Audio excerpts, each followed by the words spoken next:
आज हम बात करेंगे फेशियल एजिंग किस तरह से होती है, क्या क्या उसके अंदर फीचर्स होते हैं और हम किस तरीके से अपनी फेशियल एजिंग को थोड़ा सा बेटर कर सकते हैं या प्रोसेस को थोड़ा सा इम्प्रूव कर सकते हैं। अगर हम फेशियल एजिंग की बात करें तो it's a combination of various things, जैसे कि आपके स्किन के टेक्सचर में फ़र्क आता है, स्किन की इलास्टिसिटी चेंज होती है,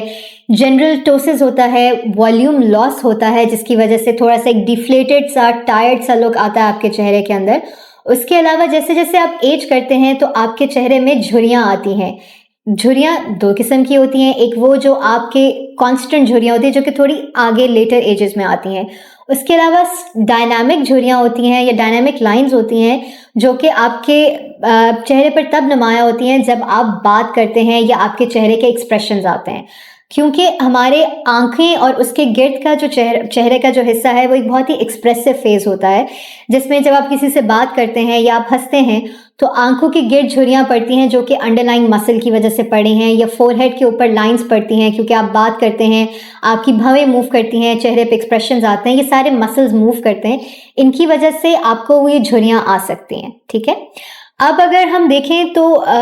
ये मिनिमली इन्वेसिव चीज़ें होती क्या है। मिनिमली इन्वेसिव वो हैं जो कि ऑफिस प्रोसीजर हैं, इसके लिए आपको अंडर द नाइफ या सर्जरी में नहीं जाना पड़ता है। आजकल ट्रेंड थोड़ा सा शिफ्ट हो रहा है कि लोग ज़्यादातर लंबे प्रोसीजर्स की तरफ नहीं जाते और हम मिनिमली इन्वेसिव या जो ऑफिस प्रोसीजर्स हैं उनकी तरफ लोगों का रुझान थोड़ा सा बढ़ रहा है, क्योंकि डाउन टाइम शॉर्ट है और आपका जो हॉस्पिटल स्टे है वो इसमें नहीं है, कॉम्प्लिकेशन रेट कंपेरेटिवली कम है इसके अंदर। और दूसरा ये है, but one thing you need to keep in mind के सर्जरी वाला इसमें आपको रिजल्ट नहीं। हम अगर स्पेसिफिकली इन डायनामिक लाइंस की बात करें तो मिनिमली हम इनको कैसे ट्रीट कर सकते हैं, तो उसका एक बहुत ही simple and a very effective option is Botox. Botox या बोtulinum टॉक्सिन जो है ये एक ऐसा न्यूरोमॉड्यूलेटर है, या हम इसको कहें कि ऐसा एक इफेक्टिव टूल है हमारी पूरी किट में, जिससे हम जो मसल्स हैं जिनकी वजह से ये डायनामिक लाइंस बन रही हैं हम उनको सेलेक्टिवली थोड़ा सा ब्लॉक कर सकते हैं, जिसकी वजह से आपकी जो एक्सप्रेशंस बरकरार रहते हैं लेकिन उनकी वजह से जो लाइंस बनती हैं जो कि एक टायर्ड या एजड लुक देती हैं हम उसको करेक्ट कर सकते हैं। ख़ास तौर पे जो आंखों की गिर्द बनती हैं जिनको हम कहते हैं क्रोस फीट, वो बहुत इफेक्टिवली इससे हम ट्रीट कर सकते हैं। जो फोरहेड के ऊपर यहाँ लाइंस बनती हैं हम वो इससे ट्रीट कर सकते हैं, जो आपकी दोनों भवों के बीच में लाइंस बनती हैं वो हम उनसे ट्रीट कर सकते हैं।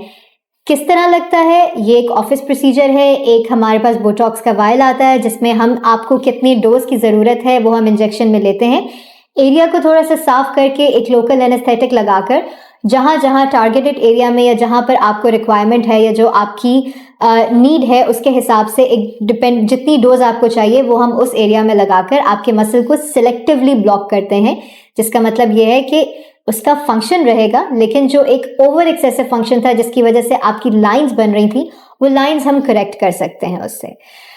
जैसे हमने पहले डिस्कस किया कि it's an office based procedure, तो इसका डाउन टाइम इतना बड़ा नहीं होता है। इट टेक्स अराउंड 20 मिनट से 25 मिनट से 1 घंटा लग सकता है आपके इस प्रोसीजर को होने में। उसके बाद आप अपनी 2, 4, 6 घंटे के बाद अपनी नॉर्मल एक्टिविटी को रिटेन कर सकते हैं। इसका डाउन टाइम नहीं है कोई, एक बहुत ही सेफ एंड इफेक्टिव प्रोसीजर है इस तरीके से कि आप इससे अपने जो इनिशियल फेज ऑफ एजिंग है उसको आप रिवर्स कर सकते हैं या उसको आप थोड़ा हद तक बेहतर कर सकते हैं। इसका इफेक्ट रहता है तकरीबन 3 से 4 महीने तक, और 3 से 4 महीने तक it's a very safe procedure जिसका कॉम्प्लिकेशन प्रोफाइल भी बहुत लो है।